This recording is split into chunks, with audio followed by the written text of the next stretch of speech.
Cunnilingus is as old as the human species, but this sex act is still taboo in our modern society. So taboo that Batman was forbidden to do it in a recent HBO Max series.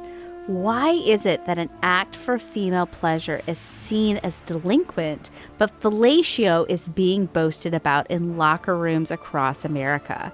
We are lapping up the history of cunnilingus across the animal kingdom, what evolutionary benefits this sex act may have had, and why the power dynamics of sex makes us so uncomfortable. All this to get to the bottom of the rude question, does Batman go down? And should you? That's what you're in for today on Impolite Society.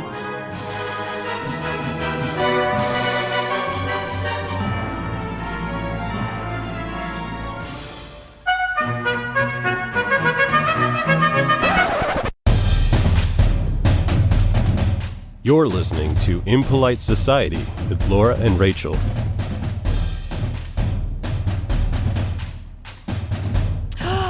Is that the drums? Or is that a strange pounding sound coming from the Batcave? Holy climax, Batman! That's right. We have a super, as in super, sexy and complicated topic for you today, folks. And if you are hearing super and sexy, that means you are listening to the Impolite Society podcast.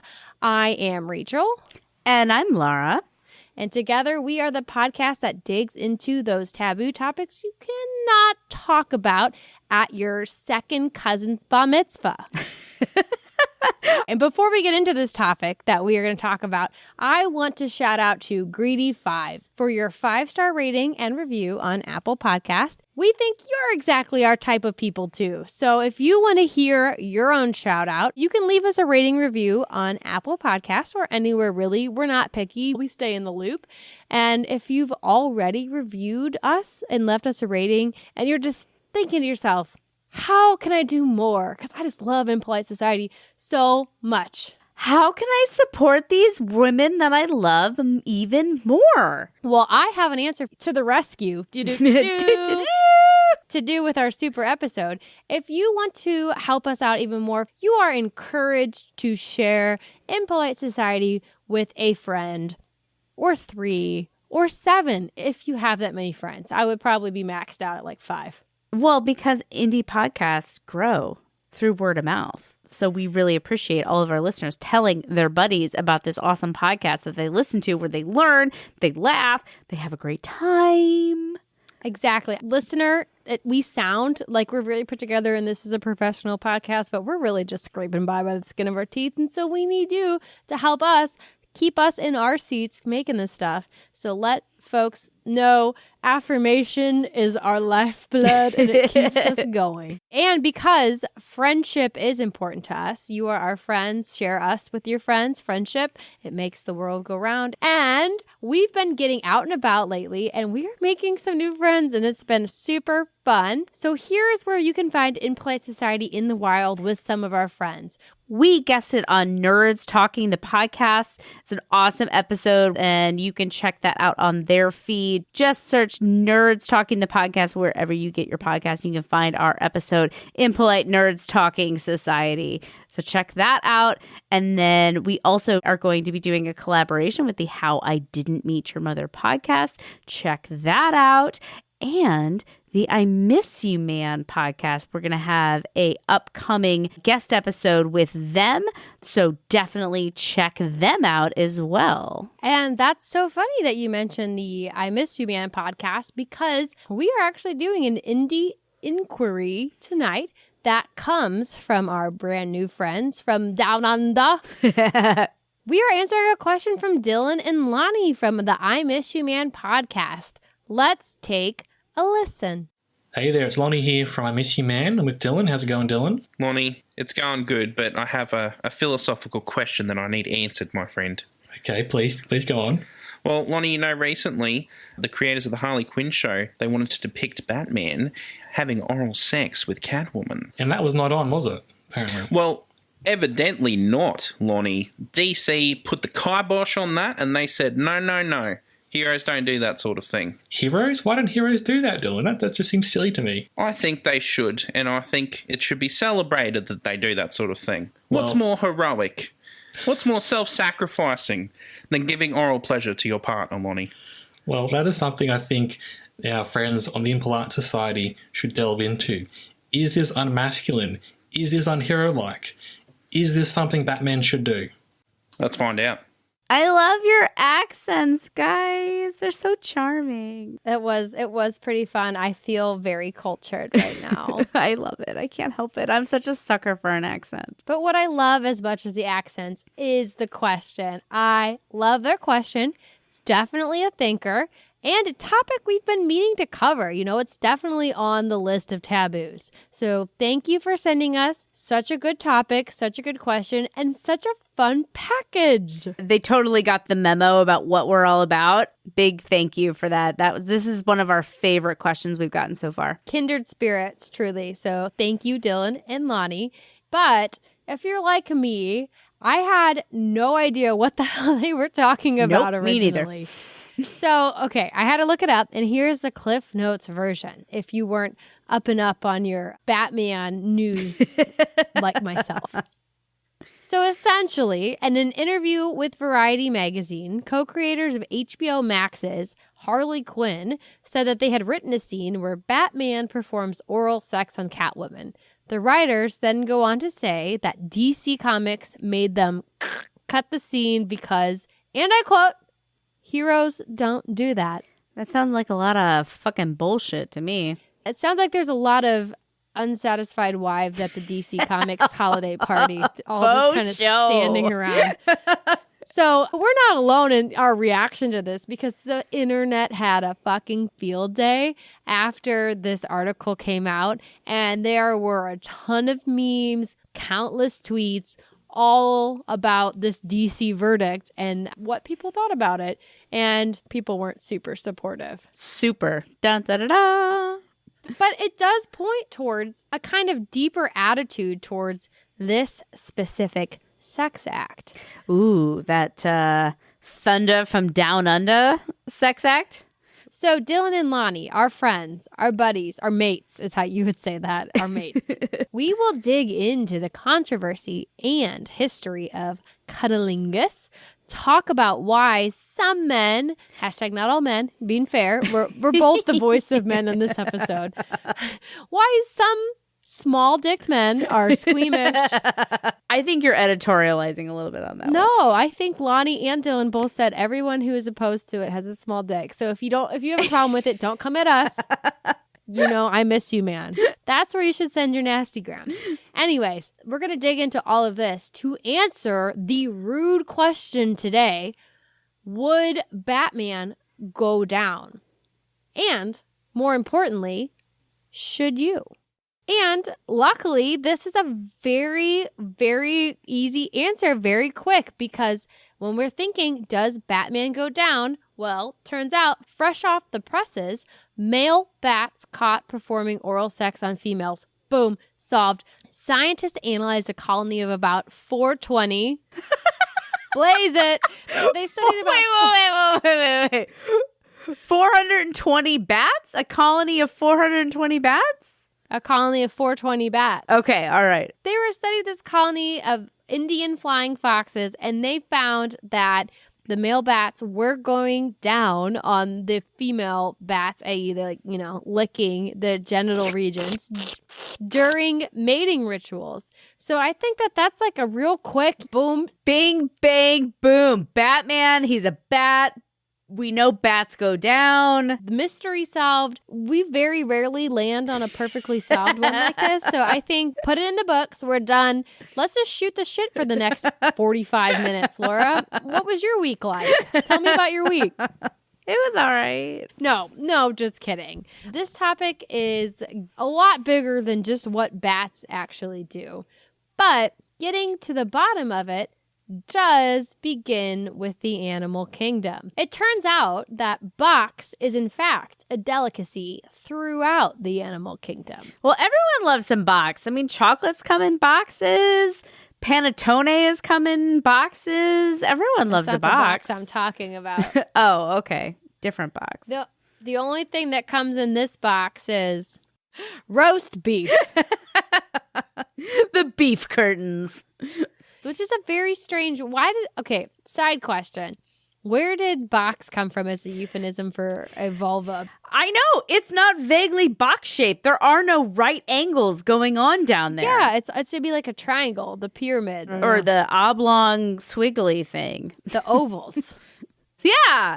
Eat the oval. Eat your Ovaltine every day. Be sure to eat your Ovaltine.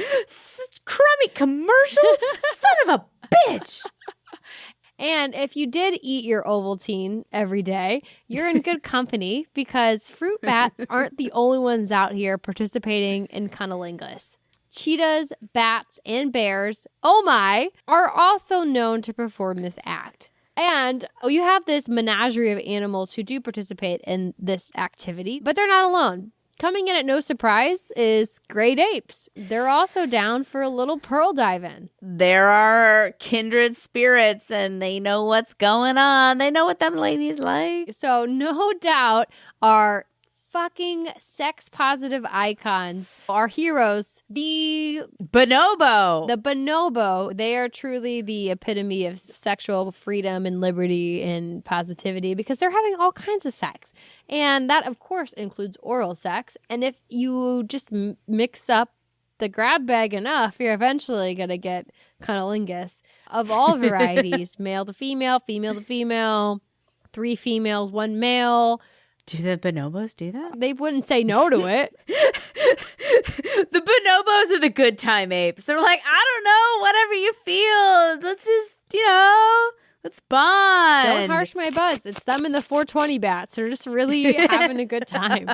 We should aspire to be more like them.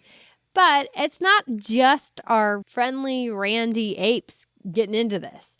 The gorilla is also known to participate in cunnilingus, including one really shocking incident for visitors at the Bronx Zoo. And let's face it, you and me, baby, we ain't nothing but mammals, so we're doing it like we do on the Discovery Channel. So it's no surprise that cunnilingus has been common throughout human history. So before we dive into the history of cunnilingus in humanity, can I just go in a anti-patriarchal corner tirade for just a second? Just a second. Of course. I don't fucking care about blowjobs. This was so annoying, as just indicative of the world that we live in, is that while I am doing an explicit Google search for cunnilingus and the history of cunnilingus and societal implications of cunnilingus, I am literally getting articles about blowjobs left and right. History of fellatio, history of oral sex, and by oral sex, they only mean female mouths on male genitals. And it was just so frustrating because it's like, I don't got a lot of hours in the day. I don't have time to be sifting through this stuff when I put the quotation marks. And some of them didn't even mention it. And I was just like, I don't need to read your stupid BJ articles. Suck your own dick, men. That is frustrating. If you're going to look up the history of cunnilingus that is in your specific search, that's bullshit. And once you wade through enough of these articles that are like trying to steer you back into fellatio from cunnilingus. They're trying to steer you back. It's like, no, women. Don't think about us down there. No. You go back to your rightful place, which is your head in my lap. Don't be getting no crazy feminist ideas. About me returning the favor. And I think you touched on a very interesting point, which is also part of what makes it so taboo, is this topic, there's a lot of mixed feelings on it, right? It repels us, it turns us on, but you can't deny the fact that it fucking fascinates us. And it's been around for so long. How wouldn't it fascinate us? It's a vagina. They want to do everything with the vagina, whether it's stick it or stick something else in it or get down on it and everything. But it's also this weirdness. It's this thing between vaginas are the object of desire, but also somehow really icky. Truly, vaginas are layer after layer, fold after fold. Vaginas have layers, taboos have layers. And that's what we're getting into today.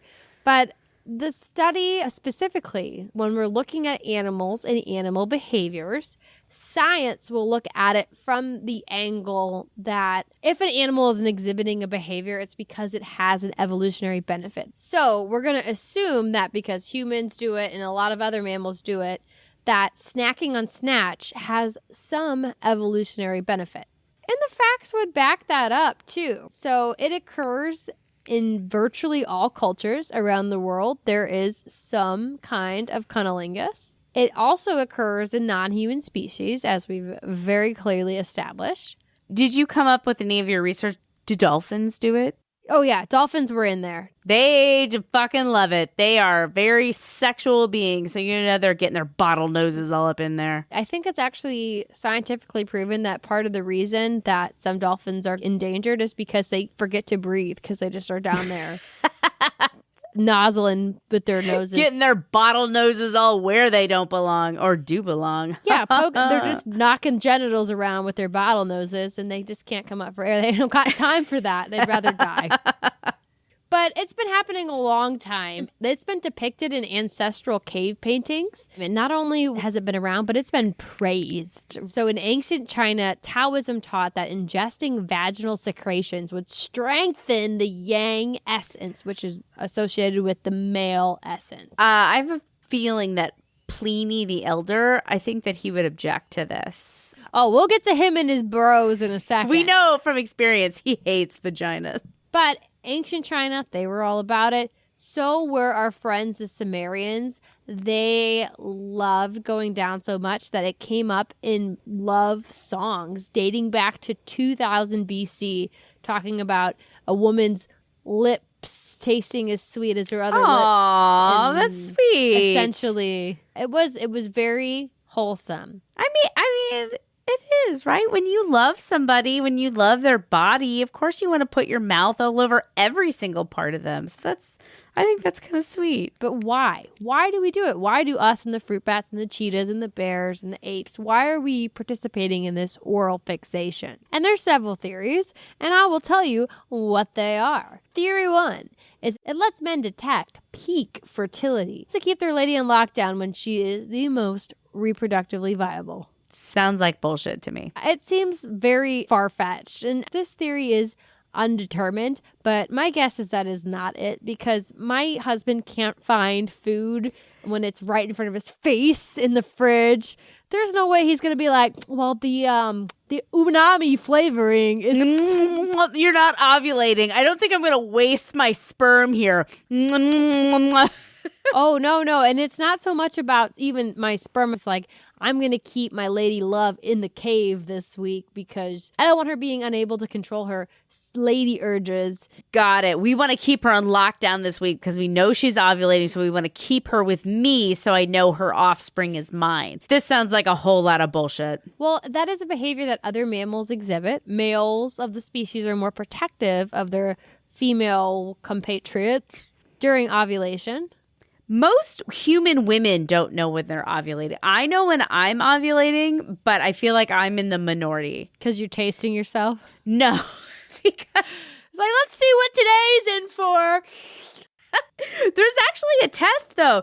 Like vaginal mucus, if you put your fingers and then you like stretch it between the two, you can tell how fertile you are based on the vaginal mucus. This seems extra far-fetched that a man would know via taste when most women don't know if they are experiencing it themselves.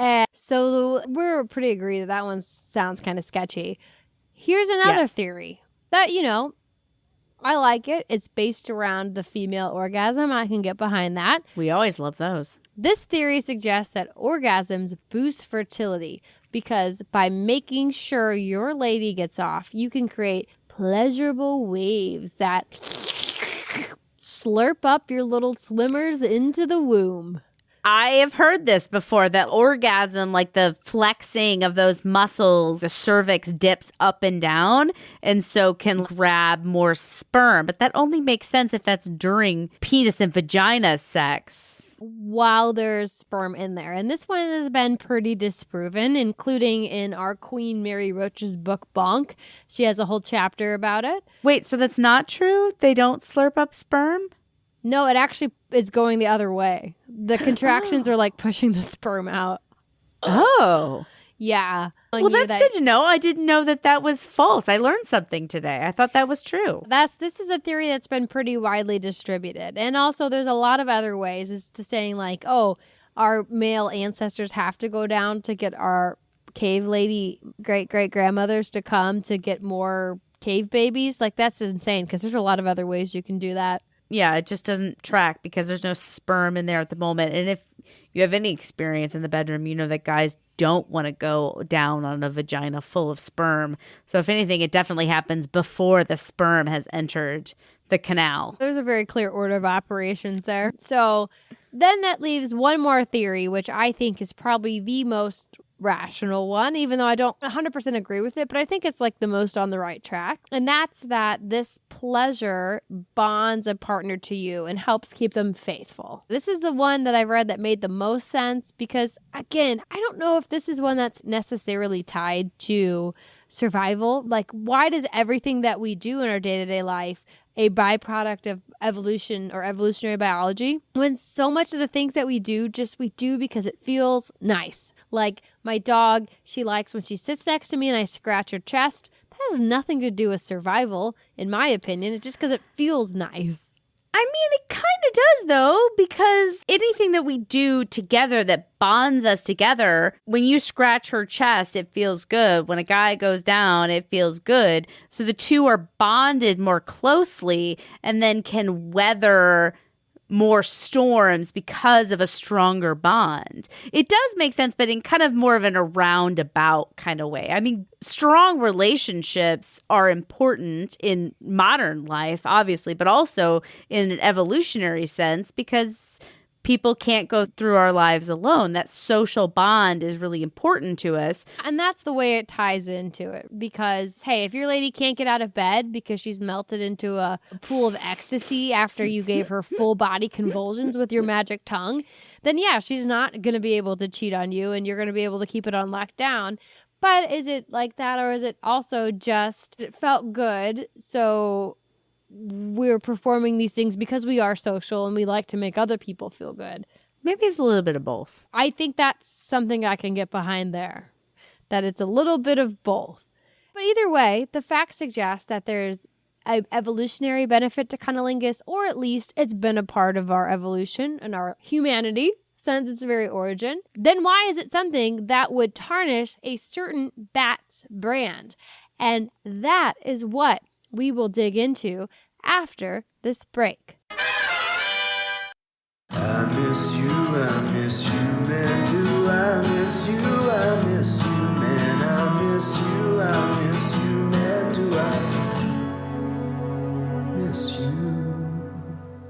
This is I Miss You Man. It's a podcast that actually came from a dream. Dylan, tell me about it. Lonnie, call me Martin Luther King because I did have a dream.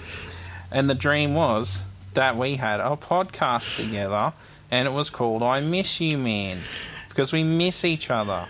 That's exactly right. We're friends from high school, from all the way back there, and we don't see each other as much as we really want to. And this dream that Dylan had, I thought it was the best idea I've ever heard. It's up there.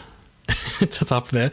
And now, here it is. It's real. This is the podcast of your dreams. Making dreams reality, Lonnie. I love it. Dylan, what do we do every week on this podcast? Well, basically, we take turns hosting, pretty much, a topic. Mm-hmm. And that can be anything. Whether that be comics, movies, TV, cities, landscapes, what have you, Lonnie. And we try to entertain the other one as much as possible and brighten their week. That sounds like a great podcast. I'd listen. I definitely would. Hell yeah. Well, that's what you got coming up for I Miss You Man. I miss you, man, do I miss you, man, I miss you, man, do I miss you.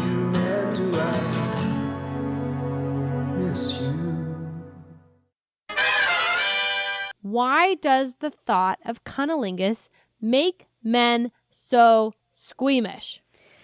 'Cause vaginas are icky. Oh, that's part of it, and we will get into it. But cunnilingus itself is on a journey. I mean, of course it is. You got to start around the area. You start in the outer woods of Mordor, and then you work your way We're doing in. the Lord of the Rings analogy again. Always Lord of the Rings.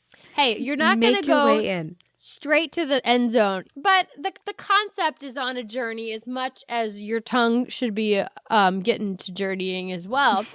And granted, the idea of men going down is way more popular today than it's ever been, more socially acceptable, if not praised by our society.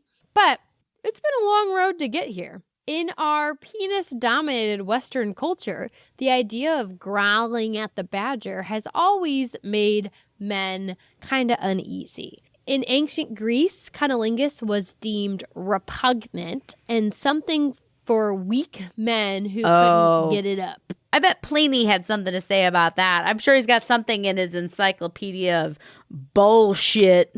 Oh, yes. He's like, if you tasted the vaginal secretions, your firstborn son would have a gimp knee on his right leg, and he would only be able to do a triathlon in circles, but he would never bring honor to your family.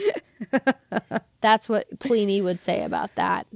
So the idea was that it was something that was not for strong men. Strong men with strong, throbbing cocks, because the idea that the cock is what should be providing pleasure to the women has apparently been a central idea of our society going all the way back to when they were giving each other throbbing cocks, and that was normal. Never mind the fact that 20%, 30% of women can orgasm through intercourse alone. It's a very small percentage. Props to you if you're one of those ladies. I certainly am not. I mean, it's just unrealistic to be like, oh, we need these women to be focused on penis, when such a small percentage can actually orgasm like that. And if you're not one of those and your man has to go down on you, it's his dick that has the problem. Or yeah, that's bullshit. Even worse, you're a lesbian and you're missing that magical dick in the first place. Which is funny, though, when you think about pornography. I feel like women going down on each other is definitely a fetishized thing. You see a lot more women going down on other women than you do men going down on women in pornography. That definitely makes sense. And things didn't change quickly from there either. So in medieval Europe, every sperm was sacred. So any sexual act that did not lead to reproduction was big no-no. No. What a big buzzkill, medieval Europe. So performing quote-unquote fornication of the lips... Ooh, that sounds sexy. It does. That could land you up to 4 years of penance if it was a one-off situation.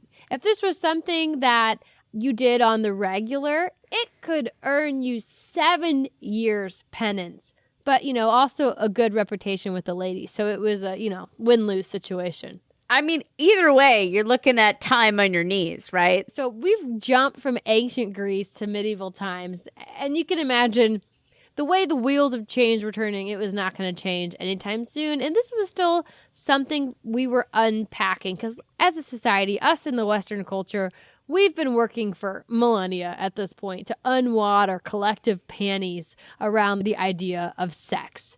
And, I don't think it's a surprise to anybody that we're still a work in progress. Even in modern times, cunnilingus has gotten a bum rap in popular media. An early rapper called DJ Quick, who I had never heard of before this research. I bet he was quick. Yes. He's full of oxymorons because he made a song called Can I Eat It? Which, ironically was about how he doesn't like eating women out. He said that if you give a woman head, that means you will leave with a full pair, if you know what I mean. They're hanging low and they're hanging heavy. Yeah. And she'll never want your dick again, which also says a lot about his skills with his equipment. But are you not performing the order of operations, which we clearly went over here? It doesn't mean you're going to leave with a full pair. It's what happens before the pair gets emptied. Yeah, you want to make your lady super appreciative and then she will pay it forward. Or just super wet and like aroused, because if anybody doesn't know, the vagina, it is not a static thing.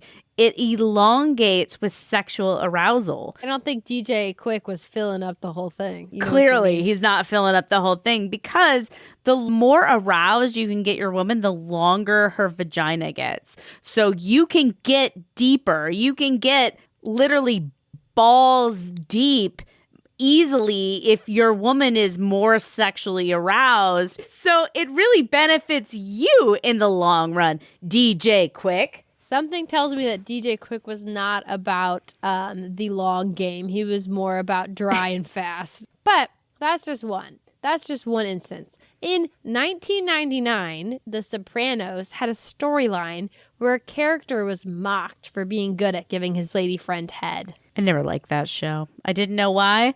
Now I know why. That's a very clear call to arms. And along that same line, this definitely negatively impacted the public brand of giving head to ladies, because from the history books that I cracked open and blew the dust off of, I learned that there was once a man, some kind of historical figure, who was named Michael Douglas. Michael Douglas? Yes, I think you're correct. Michael Douglas. He may have been married to a woman, Catherine Zeta-Jones.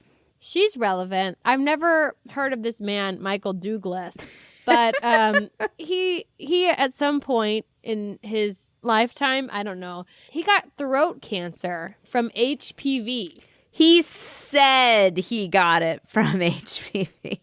Yeah, he said he got throat cancer from HPV from providing cunnilingus, which is, again, not necessarily confirmed. And some of the articles I Googled after the fact said that it was definitely not from that. But, you know, the court of public opinion did rule in the favor that eating pussy could get you cancer. Aww. From what I could only assume after the fact was that this Michael Douglas character, he must have died and then been buried in a pauper's grave, because I had not heard of him in my lifetime. Yeah, so poor, so unrecognized. Poor Michael Douglas. It's good that in his unnoteworthy life, he was able to make such a blow to providing female pleasure. So, okay, Michael Douglas might have faded into oblivion after his death, but there were famous people who actually did. Shut up. Michael Douglas is so fucking famous. There were actually. We just talked about him on the other podcast. I know, on the and it Nerd was so Talking hard not to podcast. bring up all these jokes because I had just written them like that day. And they were like, Michael Douglas. And I wanted to be like, who the fuck is that? Like, I still don't know who Michael Douglas is. But the thing is, actual famous people have also weighed in. Like in 2018, much more famous person than Michael Douglas, called DJ Khaled. I don't even know who that is. I know who Michael Douglas is. I don't know who DJ Khaled is. He was very famous and popular as a rapper, and his marital bed took center stage when he willingly told the world that he expects his wife to suck him off, but he cannot return the favor. And when people pushed back on that one, he doubled down and he said it is his wife's duty to praise him and that it is different rules for men and women. Y'all should see my face right now. That was the internet's collective face as well. So obviously, there's something about munching box that puts men off here. Whether it is the idea that women should be worshiping men and not the other way around, or it's the throat cancer that plagued a historical figure. So I took it upon myself. There's no article, there's no listicle that says these are the reasons that men don't like eating pussy. So I took it upon myself to make a collection of the reasons why, ranging from the historical ones to DJ Khaled to a very masculine article published on Vice. It was a very inspiring column titled, "I am a straight man and I hate giving oral sex." This is why you tune in to Impolite Society, because we take the hard-hitting questions that no one is talking about, and we are putting that shit together for you to consume. Haha, consume, get it? In your spare time. Exactly. So we're not just reporting the research, we are aggregating it and we are making new research. And so, folks, here are the reasons that men do not want to give oral sex, or why men have indicated that oral sex is not for them. Number one, from a man's perspective, I am insecure about my skills at pleasing women, and or women are too demanding in the bedroom. This is the classic I don't want to fail, so I don't even try scenario. Or conversely, they think that they're good enough already, so if a woman gives them any kind of direction, they're like, oh man, she's a bitch, she's bossy, she's telling me what I should be doing, when naturally I'm just good enough on my own.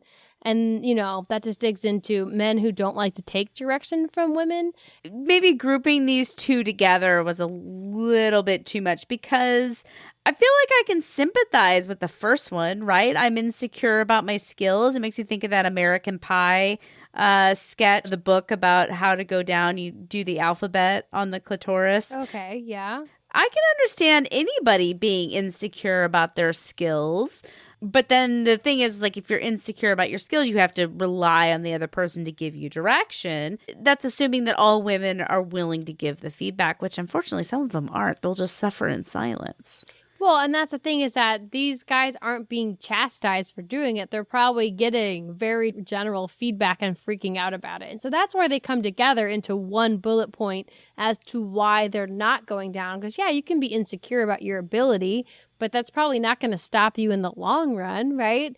It's the not wanting to fail paired with the not taking a direction that completes the package of a man not wanting to go down. So that's one. Not wanting to fail versus not wanting to get better. Kind of two sides of the same coin there.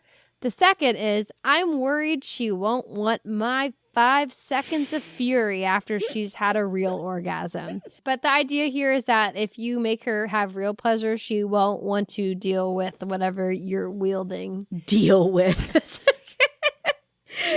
Yeah, that's somebody that definitely has a lot of confidence in their skills. If you're like, nope, she's not going to want anything to do with me after she's had an...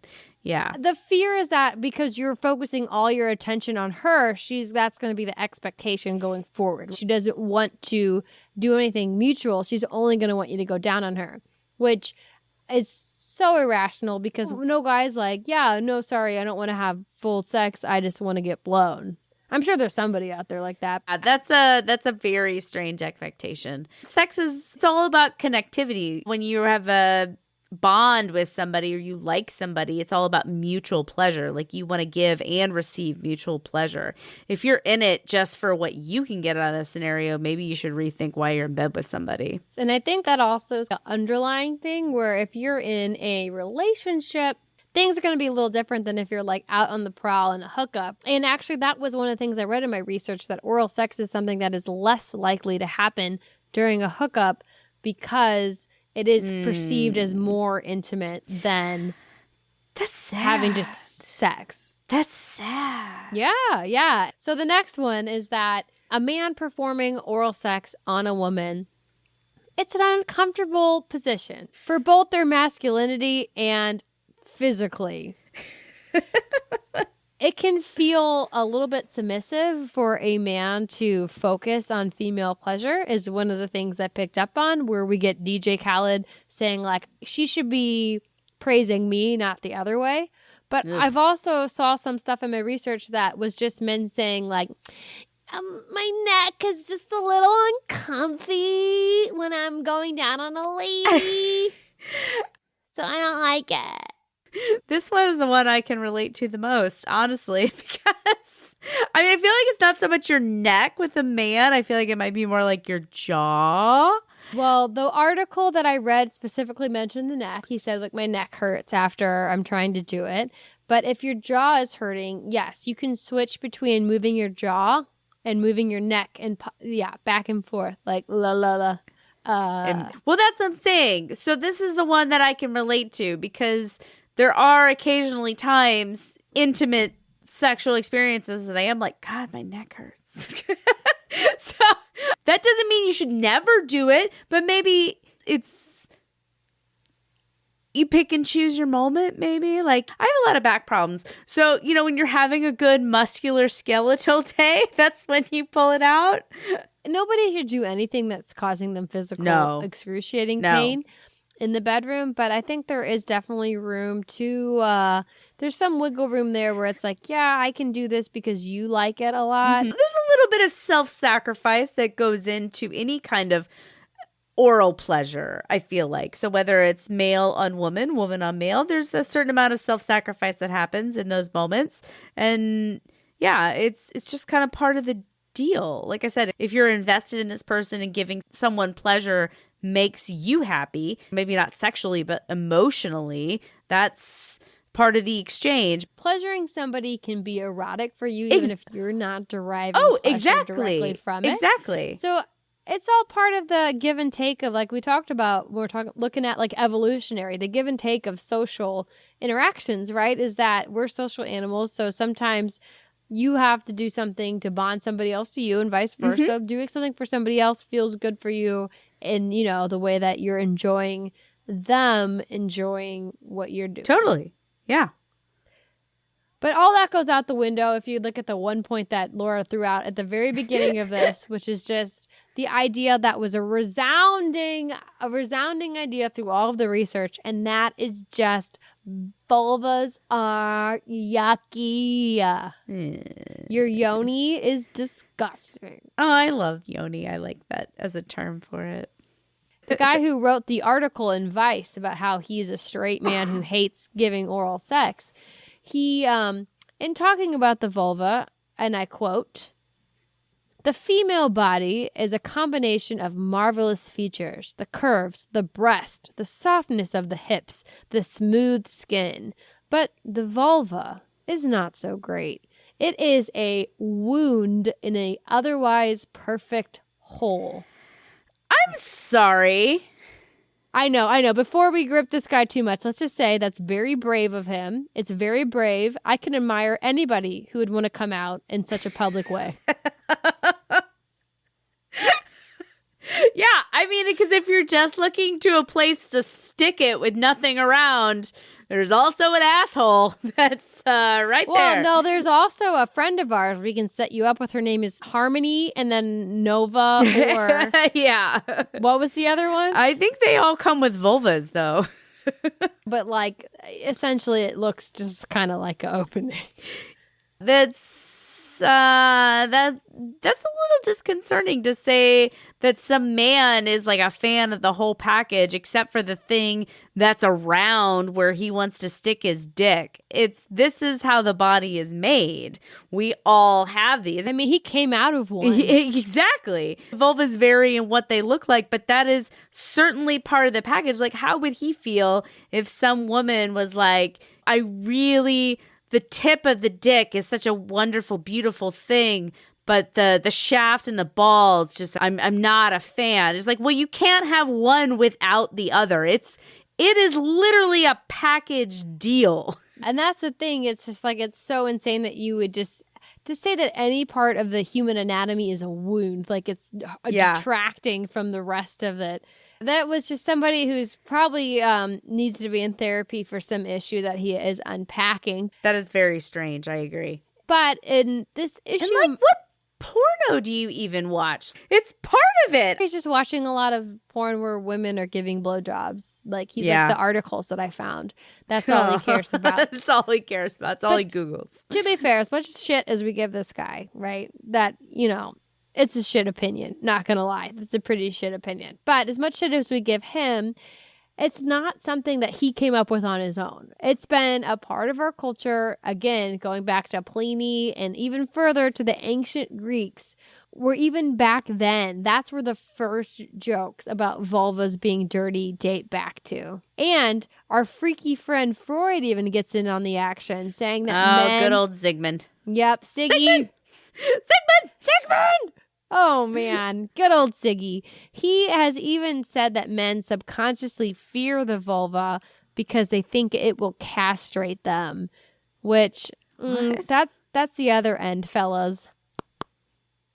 Yeah, really. The teeth are more likely to castrate you than a vulva. That's a weird thing. Vulvas are going to castrate you, like the curtains are going to close, like whoosh. Well, I think if I had to understand it, if I had to interpret it for Sigmund, it's the fact that the absence of a penis makes them afraid. It reminds them of not having a penis. Sigmund Freud was very, very into penises, where he thought women were envious of penises. Penis so it's envy. just like, yeah. it was all And like bonkers. everybody wanted to have sex with everybody. The Oedipus complex, the Electra complex.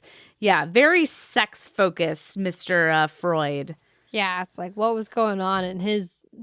Sounds like somebody has mommy issues. Yeah, what was going on behind his meat curtains? Oh, I don't want to think about what that might be in childhood. But here's my major concern to the vulvas are yucky argument. And it is the fact that men themselves do fucking disgusting things all the time. I used to go visit my husband in his frat house, and nothing going on in any lady's pants is more disgusting than the bathrooms in the kitchen and the floor of the party barn that I saw there. It was truly like some expose situation. I went to an apartment in Mizzou one time where they never took out the garbage and literally took the trash bag out of the kitchen trash and just threw it in a corner. Yeah, and those were probably guys that were like, vulvas are gross. Ah! And so it all is bullshit. But where does this bullshit come from? That is the true question, right? And we will dig into that as well as answer a rude question, get to the real heart of this shit when we get back from this break. When you think about men and women, there's definitely a power thing going on there. I mean, power exists in our everyday lives, in the physicality between the two of us. Is it that oral sex is some sort of like equalizer? It's either an equalizer or it's like where power is diverting one way or another. We've definitely assigned power to oral sex in our culture, and that was made evident by a study of naughty Craigslist ads where they perused the casual hookup section, and they did a study of words associated with fellatio versus cunnilingus to determine if one was like a dominant behavior and one was a submissive behavior. And what they found was that 100% of the ads that talked about a man eating a woman out were dominant towards the woman. So any woman who was posting in this was saying like, you're going to eat me out. It was associated with dominant words. Oh. Same with vice versa. 7 out of 9 ads that talked about a woman performing oral sex on a man were about him dominating her. So the idea of performing oral sex is linked to dominance and submission. It just shows that somebody has to be in charge, whether it's a man or a woman. That's the core of the fantasy. And that is tied to who is performing oral sex on who. Yeah. So where does this idea come from? And it's time to play Is our favorite game. Nature versus nurture. The eternal question. Yep. Is this something that we have taught ourselves, or is this something that is left over from our chimp brain days? So first up is nature. And again, this is an Impolite Society original because this was me connecting the dots, right? And then I pieced it together. So I feel like I actually was like a little bit of a researcher myself. Investigative journalism. Hard hitting. This is Rachel with Impolite Society, thinking of the nature behind why we might think performing oral sex is a submissive act. And to me, it came down to what you said earlier, Laura, about getting down on your knees. Because being on your knees, aka being lower than the other person, has really been a sign of submission for a long time. Think bending the knee, Game of Thrones style. You kneel before God. That saying, I'd rather live on my feet than die on my knees. And this isn't just a human thing either. This is wrapped into the social interactions of chimpanzees as well, where keeping your head lower, like chimpanzees bow. I mean, humans bow all across cultures. Or even just like lower their head when they're in a submissive feeling. Yes. Putting your head lower is a sign of submission. So to play into that natural side of it, is it just the fact that you are physically lower than your partner? What is giving it that submissive connotation? Yeah, I feel like there's definitely something there. And women are more used to feeling submissive. So maybe it's something that's more natural to a woman to go down as opposed to less natural for a man to feel submissive. That's a very good point, too, where it's that it's not any less submissive for a woman to be lower than it's not just any more accepted acceptable and more normal. And that gets us into the nurture category. And so this is where I took a pivot on kind of a light and funny episode, and I went down a really dark hole, guys, because we're going to look at how our perception of men and women in dominance and submission is shaped by the media and the portrayals of sex that we consume. The pornography. Oh, wow. Yeah. You said it. And let's talk about it, because the word porn itself literally comes from the Greek word porne. I didn't look it up. Porn with an E. And that means female sex slave. And every single one of them follows this script.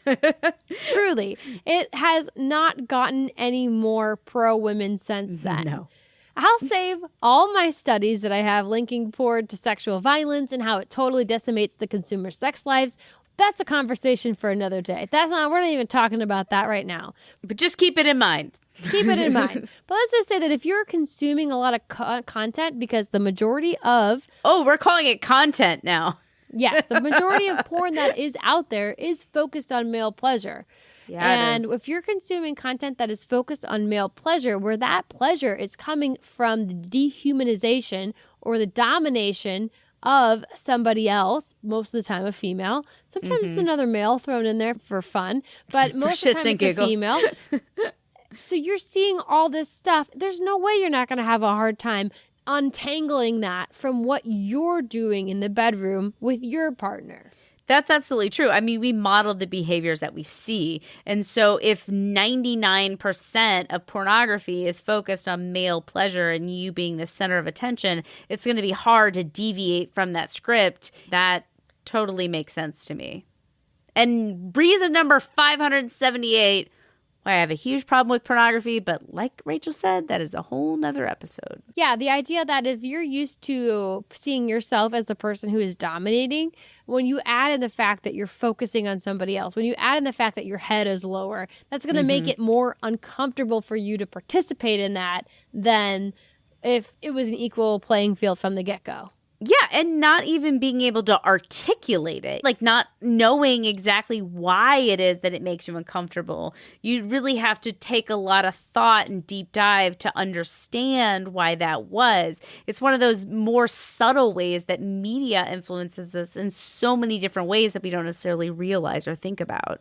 You're not thinking, oh, I'm used to being the dominant one. I'm used to being the center of attention, so devoting my attention to somebody else in this kind of what feels like a submissive state makes me uncomfortable. You're not going to articulate that. You're going to say, oh, vaginas are yucky. So maybe when you're saying all your excuses and telling us you refuse to go down on your gal pal, you're really sharing a little bit more about yourself and who you are as a person than you think you are. So really, it's more telling than vaginas are yucky or whatever.